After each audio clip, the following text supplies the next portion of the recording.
What's up, guys? Welcome to the 13th episode of the Trackside Girls podcast.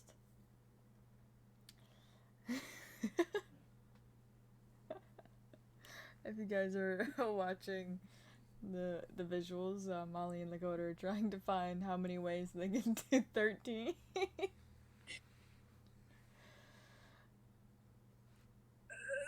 That's all I got. But alright.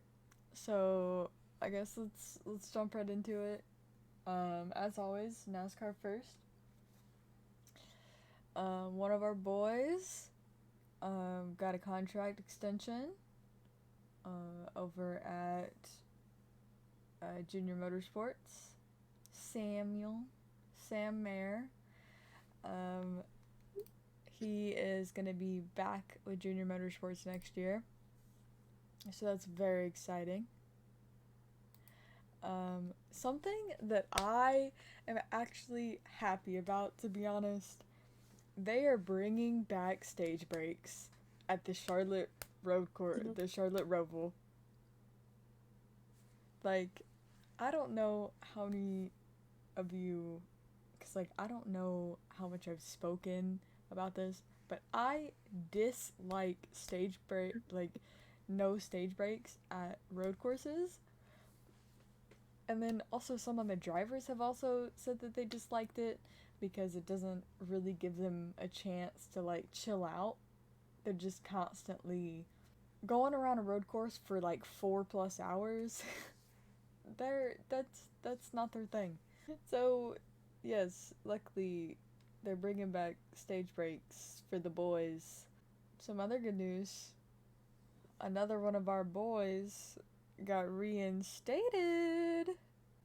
We were all very excited to hear that Noah Gragson has been reinstated by NASCAR and can return to all NASCAR activity. Meaning he could even pick something up during this season if he wants to fill in for somebody. And we genuinely thought that Noah was going to go to Colleague. Colleague said that it was supposed to shock everyone. Okay? It wasn't shocking. They chose their own driver, Daniel Hemrick, to drive for them in the Cup Series. Yeah, that was not shocking. No, not at all. What was shocking is Zane Smith going to Trackhouse via Spire Motorsports. Meaning, Spire Motorsports is going to be running a third car. It's going to be ran out of the Spire shop, but it's technically a Trackhouse like driver. So they have a new alliance, I guess would probably be the best word to describe it. But yeah, Zane Smith. Which makes no sense because he's going to 2 different Chevy teams. So I guess his Ford contract is up. Because I genuinely thought he was going to Stuart Haas. Because, I thought he was staying with a Ford team. Another thing, we all know Martin Truex. But we don't ever really hear about Ryan Truex. He races in the Xfinity Series. And they are related. If you guys didn't catch that. But Ryan Truex got engaged last week. More big news for Trackhouse. They're gonna have SVG, Shane Van Gisbergen. He is going to be doing a combination of NASCAR races in all 3 of the top series. So he'll be racing Trucks, Xfinity, and Cup in 2024. Which, honestly, not what I was expecting either. But that's what's going down. Onto the race weekend. There's an emoji here on this message from Lakota. Christian Eckes got pole for the Truck Series. at Bristol. And we heard last week, the Lakota, like, Christian Eckes is not Lakota's favorite person. so so we have a throwing up emoji underneath that message. Um so that started the weekend off. The ARCA race happened in between qualifying and the race for trucks, and one of the drivers I pull for, William Sawalich, I believe he's still 16 years old. I don't know if he's turned 17 yet, but he races quite a few of the ARCA races, and he has won the ARCA East Championship. And so here's the connection. Okay, I'm about to connect all this real quick. Okay, so Sam Mayer drives the Xfinity Series. His connection to William Sawalich is William Sawalich's older sister dates Sam Mayer. So it's like full circle. Did you guys know that? Yeah, I've met her before. I've met William. I met him at Stocks for Tots last year, and I'd asked him, and I was like, bro, do you have an older sister?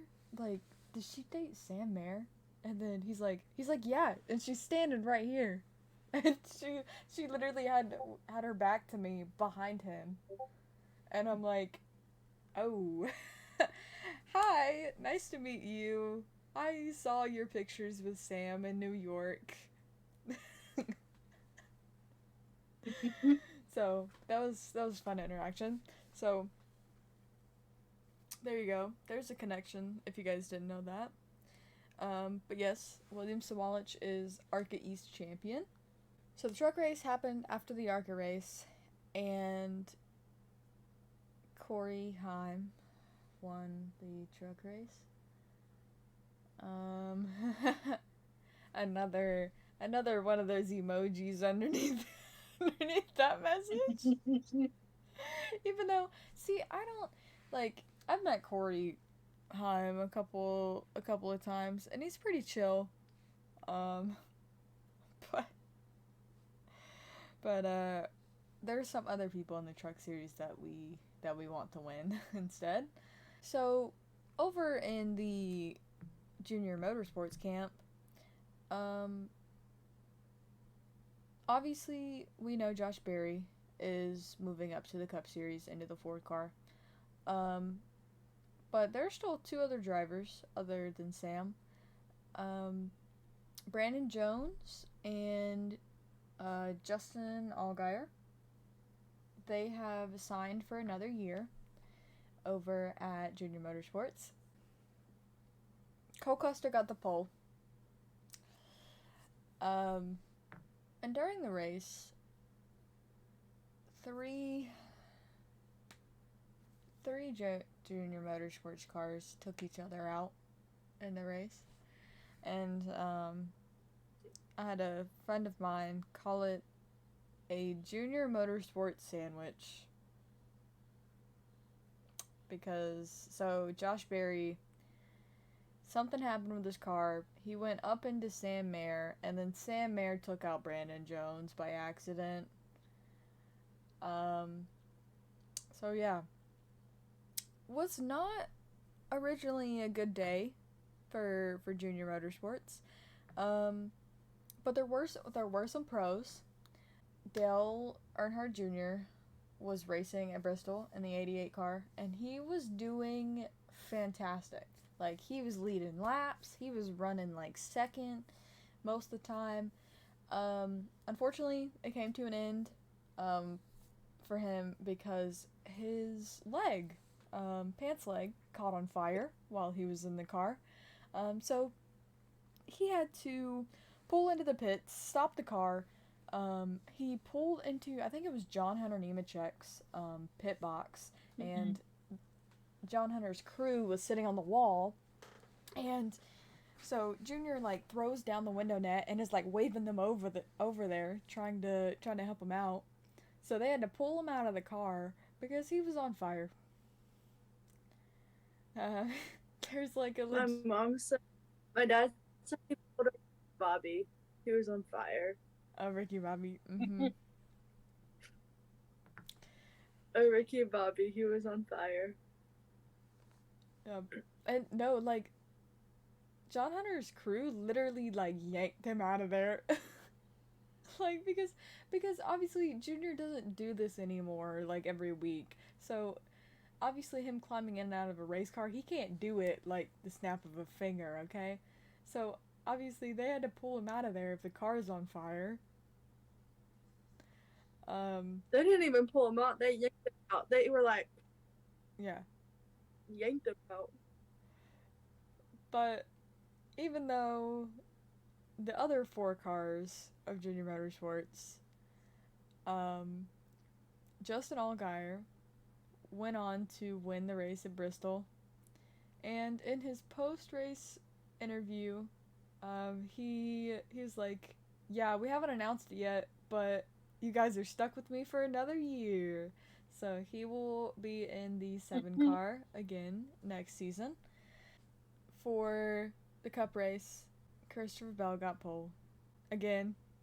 I think this is the third time in a row. I think. Mm-hmm. So, like I said, I mentioned that before. Like he has a lot of like one lap speed, but but I guess he just can't pull it off. To clarify, so Zane's deal is multi-year, so it's not just for next season.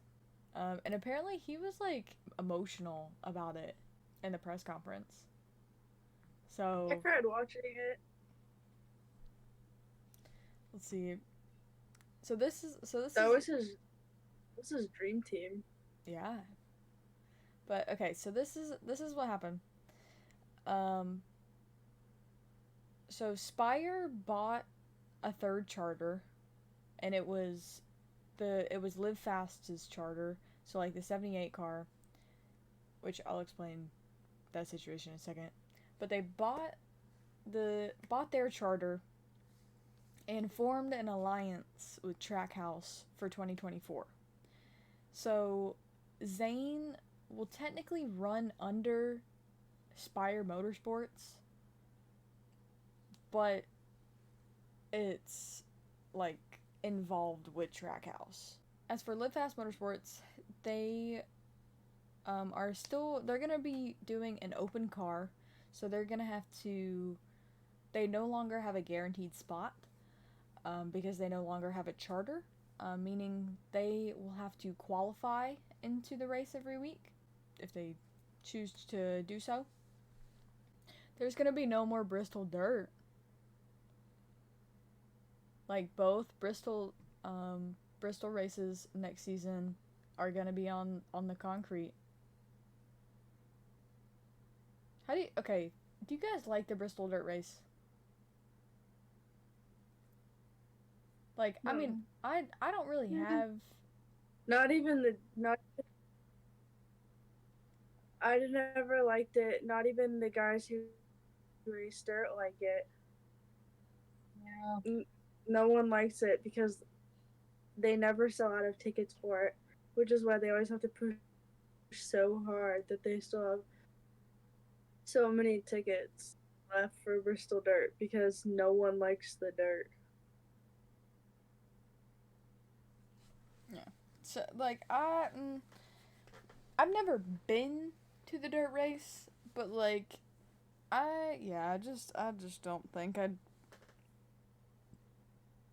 I certainly wouldn't sit anywhere close to the track. Like in the stands, I'd have to be like 20 rows up because I don't want to be covered in that, you know? And then I don't think the next gen cars are really dirt dirt equipped to be able to race on it, because we saw what year was it last year? They're not made for the dirt. Yeah, was it last year that it like barely like misted when it was raining? and then cars started literally sliding down the track as they were moving. I think it was like, was it Christopher Bell that like literally the car just like gravity just pulled it down the track while they were under caution. So maybe it's a good thing because I feel like a lot of people love Bristol, but I don't think a lot of people love the dirt race. So I feel like going back to both concrete races is a smart idea. The race, the Bristol night race, the Bass Pro Shops night race. Um, it was not a good day for well me, because so AJ Allmendinger kind of went into the wall, you know, and then somehow Austin Cindric, I guess, just didn't see him, didn't have enough time to react, and just full on like basically went over him. All like I'm pretty sure all four wheels were off the ground. Like, what is going on with my boy? Uh, um, that happened very early in the race. So Austin's day was kind of done. Uh, um, but there was some good news. Um, Carson Hocevar got a career best finish for the 42 car, which actually, even, I'm pretty sure even himself, um, at Bristol, he finished 11th. So, Bestie Carson finishing right outside of the top 10. And then he's back again at Texas this weekend. Uh, he's just picking up all his miles, man. Some honestly shocking news. Um, Matt DiBenedetto was out of the 25 truck, like for the rest of the season. Like we already knew that he was leaving the team at the end of the season, but it was announced that the last 3 races of the season, he is no longer driving. So for Talladega, Homestead, and Phoenix, he will not be in the truck. Like, I don't know how that situation happened. Like, he gets eliminated from the playoffs, and did they kick him? And like, is that what happened? But who knows? But R.I.P. to Matty D. Matty D doesn't get treated very right though. Mm-hmm. Because I mean, when Harrison was announced for the 21 car, they didn't tell Matty D, and he figured it out on Twitter when they announced Harrison was taking over the 21 car. So they didn't even tell him before they announced it? No, when Harrison took over the 21 car, they didn't tell Matty D because he tweeted and he was like, "This is a shock to me because no one told me." Wow. So they never. So Matty D gets treated like crap every time. No one tells him anything. Yeah, because Harrison took over the 21 car. He found out on Twitter, and then he quoted their tweet, and he was like, "That is shocking to me." So they didn't tell him about that, and then, yeah, and then this happens, and they just kick him out of his truck because he didn't make the playoffs. Yeah. He doesn't get treated right. That's wild. I hate it for him, to be honest. Mm-hmm. We just met him in Kansas too. We did. It's like he's a cool guy. And like I've met him before too. Yeah, like we just stood there and we kind of chit chatted with him for a little bit. Yeah, he deserves better. Yeah, he does. There isn't much for IndyCar. I think I really only have one that I can think right off because most of the drivers, their season ended, so they're off doing their own thing, enjoying break. Um, but Pato Award will be driving in Free Practice 1 at Abu Dhabi for McLaren in Formula 1.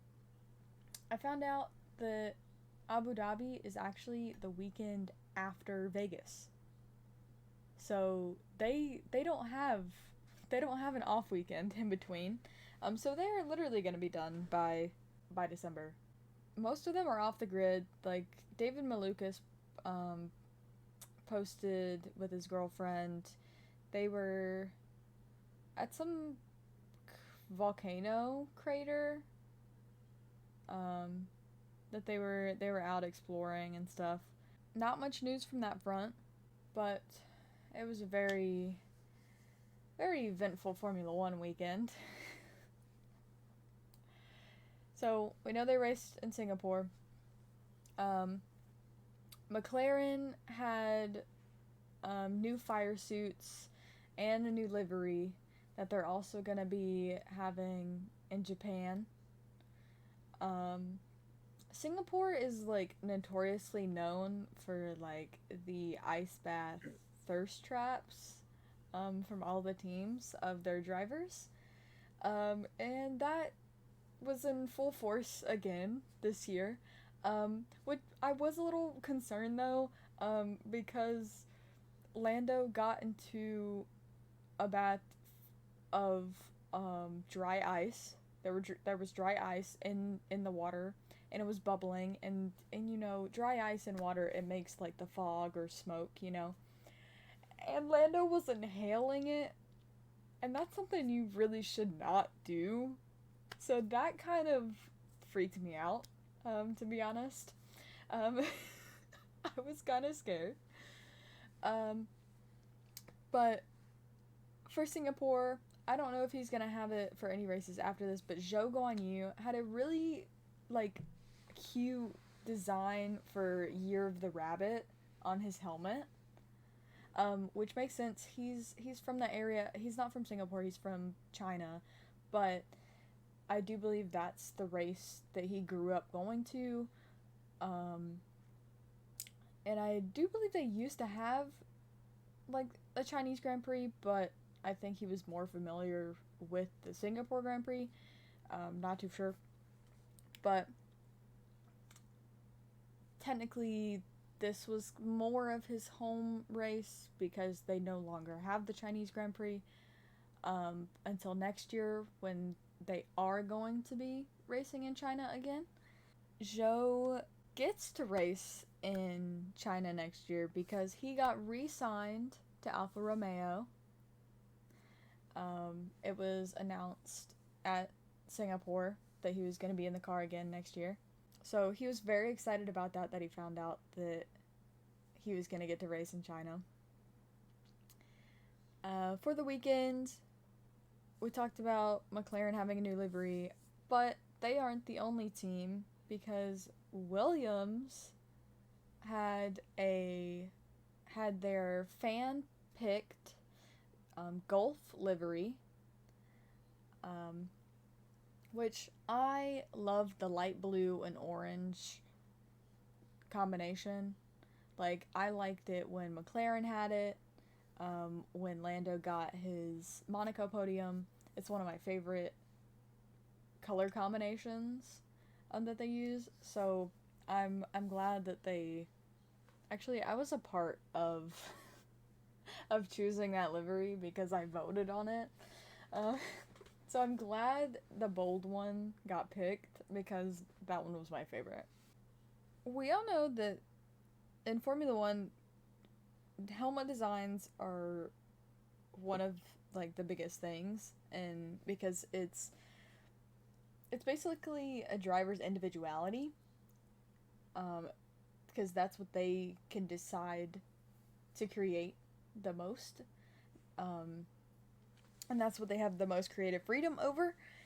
And in Singapore, Lando Norris did a Quadrant helmet for Team Quadrant, which is his esports slash content creation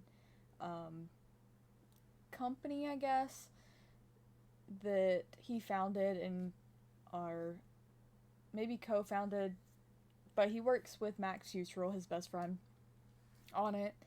And they did a quadrant helmet where they got 8 different people. It was a contest that they did, where you had to submit your design, and 8 different people got chosen. And one of the designs was with his Fiat Jolly. And in the video, whenever he's talking about it, he's like, "Yes, my Jolly. I don't have it anymore, but it's here in spirit." But he seemed so happy about it, and we're like, "Listen, Lando, you need to at least be seem like you're sad about losing the car, okay? Or selling the car, okay? We missed that car." With Singapore, it was a night race. Singapore is a night race. And they have FP1 and FP3 during the day. It's, I think it happens at about 5:30. Like 5:30 in the afternoon / evening in Singapore. So it's still warm out. It's still light outside. So it's kind of useless to try and figure out any information for the race. It's basically just like laps that you can get around the circuit, because it's not really going to tell you anything about qualifying or the race. Because of the change in temperature and track conditions. What was sad, Danny Rick was at the circuit. Okay? AlphaTauri said that he was going to be at the track, but he was not going to be doing any media. So he was there strictly to be race engineer for Liam Lawson. That's generally what he was doing. He was sitting on the pit wall, and our boy wouldn't even look at the camera and give us a smile. All we got was a thumbs up, and he didn't even turn in the direction of the camera. So there was a joke on Twitter, and it was like, "Serious Daniel can't hurt you because he doesn't exist." And then it's a picture of Daniel, like, just straight-faced, no emotion, like, focused on one of the free practice sessions while he's standing in the garage with his headset on. And I'm like, you can't, no! Like, this is not the Danny Rick we know. I was a little sad that we didn't even get, like, a Danny Rick smile. Unfortunately, it is very possible that he will not be back for Japan, but we're hoping that he will be back for Qatar. So, fun fact, Carlos Sainz had a golf simulator in his hotel room in Singapore. Now, if you guys know, the two, like, golfers in Formula 1 are Lando Norris and Carlos Sainz. I didn't think that it could, like, get bigger than what we've already seen, but having a golf simulator in your hotel room, like, I've never been to Singapore, obviously. Like, I don't really know how bougie Singapore is, but, like, how bougie do you have to be to have a golf simulator in your hotel room? Like, I don't know. But, who knows? On to the race weekend. There, in FE1, there were 2 yellow flags thrown, because there was 2 different lizards on the track. 2 different monitor lizards. And we know they're different because both Max Verstappen and I believe it was George Russell pointed out that they were different sizes. Different size lizards. And when Max Verstappen told his race engineer, GP, that, oh, this one's smaller. GP goes, well, maybe Godzilla had a baby. GP, I swear. You know what? Like, that's gonna be, radio of the season, probably. That's gonna be on the list. Something actually, honestly, really scary happened in qualifying this past weekend at Singapore. Probably one of the worst crashes we've seen since, I would say, maybe 2021. Lance Stroll had a really, really big hit. And luckily, so I've heard multiple different things. Jos Verstappen has always taught Max to brace himself with the steering wheel whenever he gets into a crash. But what Lance Stroll did is he made the split-second decision to pull his hands away from the steering wheel but right before he hit the wall. Because there are cases that if you hit the wall and you are holding onto the steering wheel, you could have what happened to Danny Rick happen to you, where he had his hand on the steering wheel and it snapped his hand and broke his hand.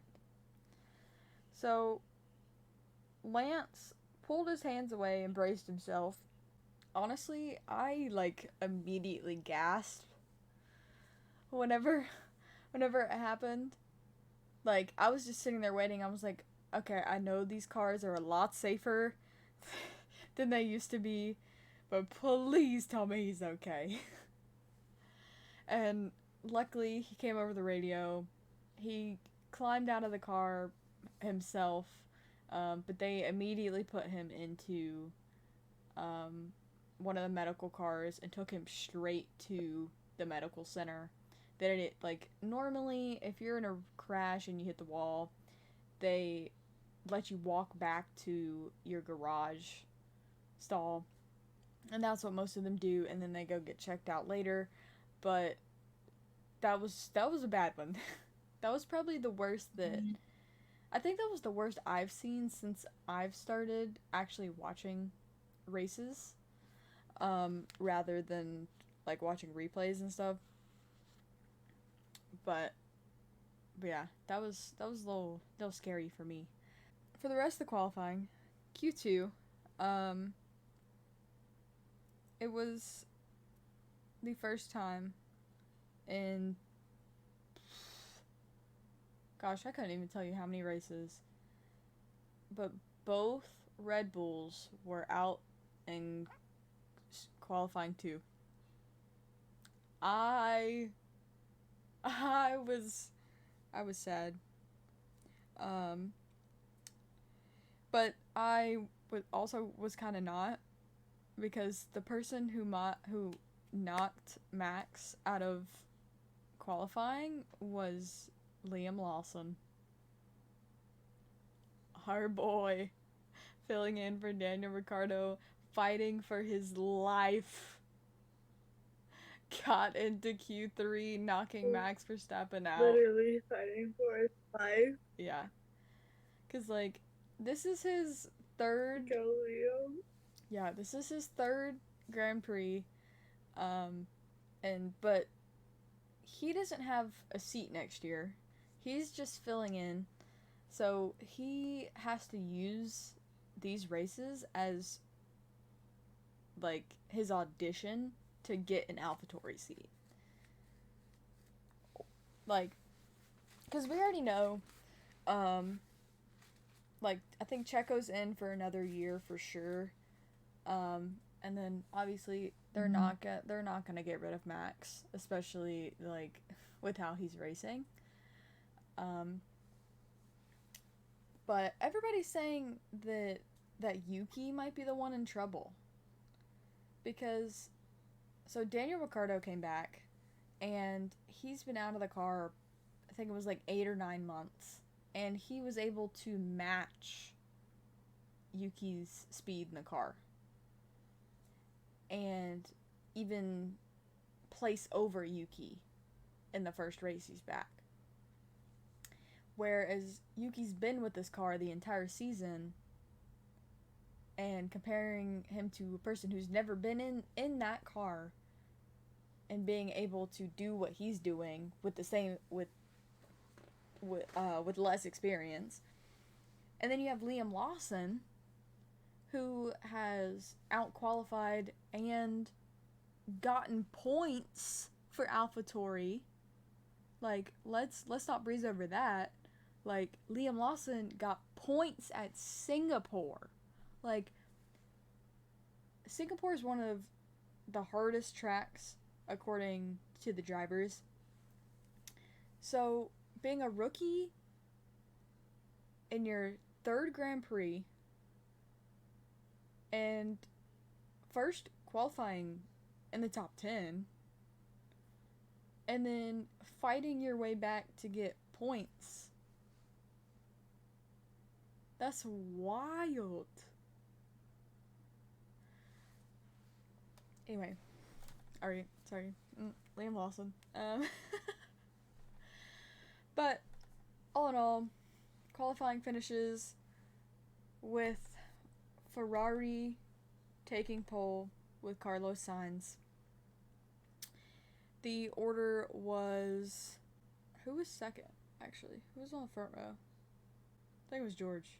Was it George? It might have been. I think it was George. But Charles... I thought it was teammates. Wait, I thought it was teammates, and teammates. No. It was... So it was Ferrari... I'm pretty sure it was Mercedes. Ferrari, McLaren, Mercedes. So, I think it was Carlos, George, Charles, Lando, and then Lewis. I think that's how it was.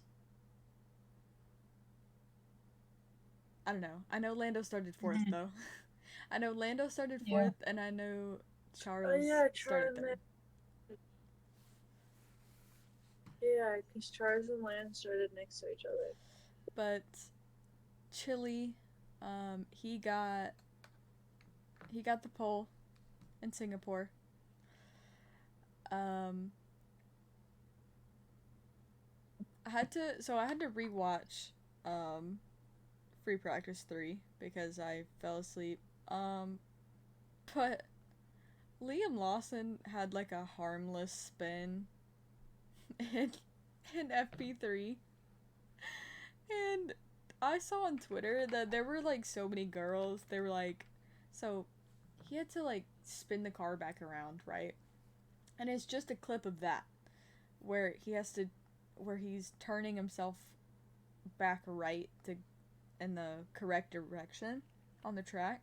And then this girl just has that clip and it just says, "That was hot." Like, just him correcting himself on the track. Like, I know I'm bad, but like, come on. Q1, it had knocked Oscar Piastri out because of Lance's accident. But what was honestly kind of surprising, Yuki Tsunoda was fastest in Q1. Like, that was crazy. Like, I was not expecting that. Like, okay, so you know, I love my Haas boys, but I know they don't really do well in the equipment that they got. But you know what they did in Singapore? They got both of those into Q3. Both Nico and Kevin got into Q3, which was wild. Like, I literally had to go back and like double check like I was like, I'm not imagining this. I'm not going crazy. Like, this is awesome. After Lance's crash, it was stated that he would not be racing at Singapore. I'm not too sure the extent of if he has any injuries or if it was a pretty hard hit. Like, if you saw his onboard, like, his head like ragdolled. Mm-hmm. So I wouldn't doubt it if he had a concussion. But he did not. Yeah, he did not race at Singapore. On during the race, Lewis and George were fighting on track. And Lewis was trying to talk the team into saying that he was faster. And then ended up passing George off track. And so they were fighting, and George was like, he passed off track, he's got to give me that place back, because that's the rule. If you pass somebody off track, if you gain an advantage while you're off track, you were required to give that position back. So that was them. It was a rough weekend for Yuki Tsunoda. So in qualifying, he was impeded by Max Verstappen, and they had to go to the stewards about that. And then, in the race, Checo just, like, completely took out Yuki on lap 2. So, the Red Bulls had it out for Yuki. And for the meeting, that when they had to go to the stewards, for Max impeding Yuki, the AlphaTauri representative didn't even show up. And there's a video of Max walking into this meeting, while he's walking into the building, and he has a smile on his face.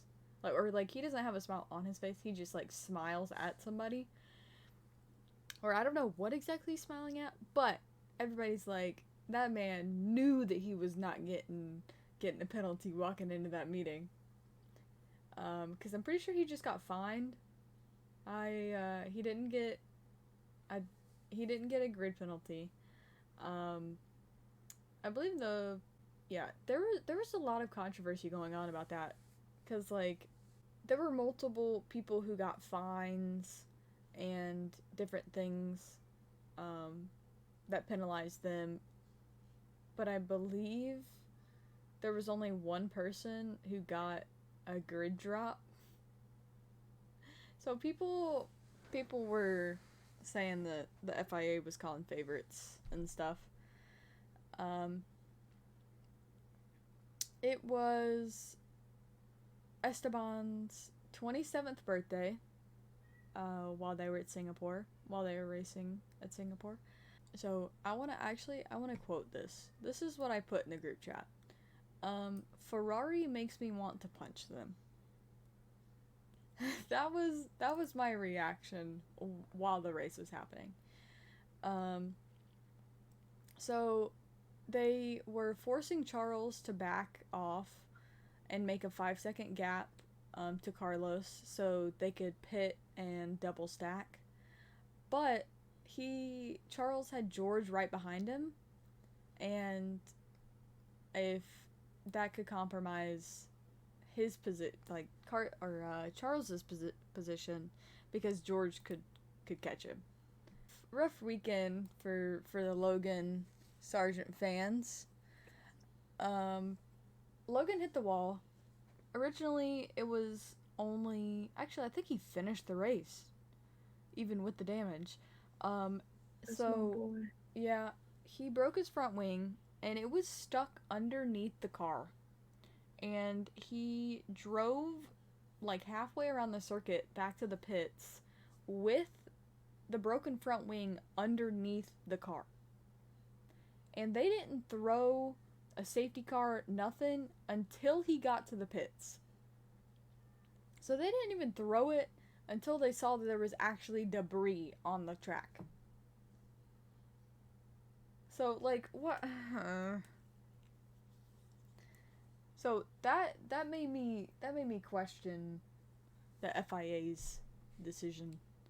Poor Logie there. I was kind of surprised. So they were doing pit stops for that safety car. And this was the first half of my message, and then I went back and edited it. I said, "Wow, Ferrari double stack actually worked." Okay? That was the first part. I went back and changed it. I said, "Actually, scratch that. Ferrari had to hold him, Charles, for pit traffic even though they were ready for the pit stop." So, it literally could have worked out perfectly. Charles could have gotten out, could have kept his place in either second or third, and instead, he comes out of the pits like fifth because Ferrari had to hold him for pit traffic. So, that kind of screwed Charles, unfortunately. During that safety car, Max didn't stop. He didn't do his pit stop. So that put him in second. So he was right up there. Trying to pull a different type of strategy. Because I think both he and Checo were on the strategy of running long in the first stint because they both started on hard tires. Which didn't work out too well for them, unfortunately. Something that I've never seen happen. Alonso locked up his tires going into the pit lane and jumped over the white line of the pits and then had to go back over the white line to get into the pits. Which is a really big no that you were not allowed to do that. So he got penalized for that. There was like a section of time, I think it was like a 30-minute section of time that I was like freaking out. Okay? And then all of a sudden, a virtual safety car happens for Esteban stopped on track. He ended up having a gearbox issue. And I was like, oh no, it's his birthday too. I was sad. I hated it for him. So I was on edge for the rest of that race. And then on the last lap, only a couple turns away from the end, George Russell wrecks. So it's Carlos, Lando, George. Top three, okay? And they're going wide to make a left turn. And Lando kind of scrubs this like edge of the wall. And it doesn't really affect him. But George does the same exact thing, but hits it too hard and completely knocks him offline and sends him straight into the barriers. He was perfectly fine.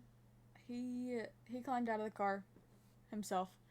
But that ruined his day. And because that happened, people have went on to Google Maps and set that specific intersection as where George Russell's hopes and dreams are now. because he went from running third place to DNFing. Carlos won the race, but I was not very happy with him throughout the last laps, because he was basically using Lando as bait, because So Carlos kept helping Lando out into giving him DRS and then zooming off, you know? But giving him DRS to be able to defend from the two Mercedes that were behind him on fresher tires. So even though it was a very genius move, I am not very happy that he did that to my boy, our boy, okay? Like, but it's fine because Lando got out of the car happy as ever. So, like, biggest smile on his face. I'm pretty sure he was crying. Like, there's a video clip of him going up to his dad, and he's like, "I'm on the podium, Dad," and it's so cute. But with Carlos winning, it breaks Max's winning streak. He finished 5th. Max finished 5th. Which also broke his podium streak as well, which is very unfortunate, as a Max Verstappen fan. But Carlos got driver of the day, and even Zach Brown congratulated Carlos. If you don't know, Carlos and Lando used to be teammates a couple years ago at McLaren. And there was a video. Yes, Carlando. There was a video of Lando from that time of them where they were teammates, where Lando was like, "Oh my gosh, what if we got a 1-2 at whatever race he was referring to?" So Carlando finally got their 1-2. So it was very adorable. Formula news. It's not Formula 1, but he's one of my favorite drivers. Kimi Antonelli. He won race 2 at Monza in I think it's pronounced Freca, but it's Formula Renault European Cup. And then the A is for, I think, Alpine, because I guess that's like, that's what the title sponsor is, I guess. But, he won a race in Monza. And finally, Papaya has finalized, their lineup. And Oscar Piastri is going to be back until 2026. Let's go, Oscar. Yes. So, I feel like he's brought in a lot of points this year, so I would say that's a smart decision on keeping Oscar. There was somebody who compared, I think they said Liam Lawson was on an Oscar Piastri level in these first 3 races, which I can see that. On to this weekend. NASCAR is going to be at Texas. Giddy up. Yeehaw. Yes. Every single time. The cowboy hats are coming back. Finally. And it's just Cup and Xfinity this weekend. Xfinity has 2 more races in this round. Texas and the Roval. And then Cup has just started a new round. Because Bristol was the cutoff race. And reigning Cup Series champion was eliminated from the playoffs at Bristol. And so was Harvick. Yep, Kevin Harvick was also eliminated along with, was it Ricky Stenhouse? Yeah. Michael McDowell. And Michael McDowell. So. Wait. Can we just talk about that after Denny Hamlin won that race, somebody threw a freaking cucumber basically at him on the track? Because that was pretty funny. Oh yeah, and then his They Joe Gibbs went back and reviewed the moment that the cucumber hit the track. Did you know Bristol kept that cucumber? Yeah, they did. They're keeping it forever. And also, I think it's funny how in his interview he said, "I took out all your favorite drivers." Or no, he said I beat all your favorite drivers. Whatever. I don't really care because I hate Denny Hamlin. And then Even though he's very nice, because I have his autograph way too many times. I have it more than Chase Elliott. That's on fact right there. Yep, he said, because that's what I wanted to mention. He said, I beat your favorite driver. And then Dave Burns, who was doing the interview, he was like, and who was that? Like, which driver? And then Denny Hamlin's like, all of them. All of them. They're going to be in Texas. I don't really have any predictions for Texas. Like, I feel like anyone could potentially win that race. Like there's a few people that run run strong there. Honestly, I'm hoping it's Ryan Blaney, cause he's gonna need it.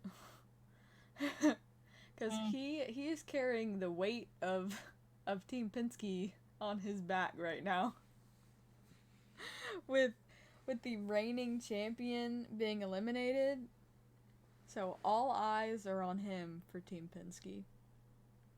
Bristol stressed me out. Yeah. God. Like there was Bro, I swear, if Ty was gonna win, and then Denny Hamlin does his Denny Hamlin move that he does all the time. Yep. To his teammates every time, and I'm like, all right, you're done, man. I don't know. Texas is gonna be also another stressful race. Mm-hmm. I don't even know who could win there. Carson, you gonna pull out that win? You got your first win there. Right? You know what? In a cup car, let's do it. Two drastically different vehicles. But honestly, it would be kind of funny if Carson could literally beat out every single one of them and get a win in a cup car. That would be hilarious. Really? And you know, if he were to pull that off, he would immediately get a cup seat. Like, I know he's already mentioned, he's like, yeah, I got something, I can't talk about it. But I'm pretty sure he's already moving to cup. Yeah, because I think he's I think he's going to the 77 car. All of his stuff on Carson Hocevar shop is sold out. Yeah, I think... And not earlier, like a couple of days ago, and it was showing absolutely no merch, and it said new merch coming soon, so that's questionable. Yeah, I have a feeling he's going in the 77 car. I do too. A very strong feeling. Like he's already raced for Spire in the Xfinity Series, so it wouldn't be strange for him to go into one of their cup cars. The real question is when is he gonna announce it? Because it has to be coming very soon, considering all of his merch is sold out on his store. Who knows? It might be this weekend. Bro, if it's this weekend, I'll cry because then I have to see that boy Talladega in a cup car again. I'll cry. And I don't cry meeting Carson except for the very first time I ever met him. Molly and I talked about it. I don't cry for Harrison anymore because it's so normal. Don't cry for Carson anymore. Man, I tell you what, it comes to Ty Gibbs. Bawling, crying. Because it's surprising every single time he's standing in front of me. Because it's not normal. Mm-hmm. Man. They're gonna be in Texas. Trucks have an off week. And then we already know I'm probably gonna repeat it the rest of the season. But IndyCar, their season's already done. They already crowned their champion. And then Formula One is at Suzuka. The drivers have spent the week in Tokyo, most of them. And they're going to be racing at Suzuka. So this is going to be my first race at Suzuka that I'm watching.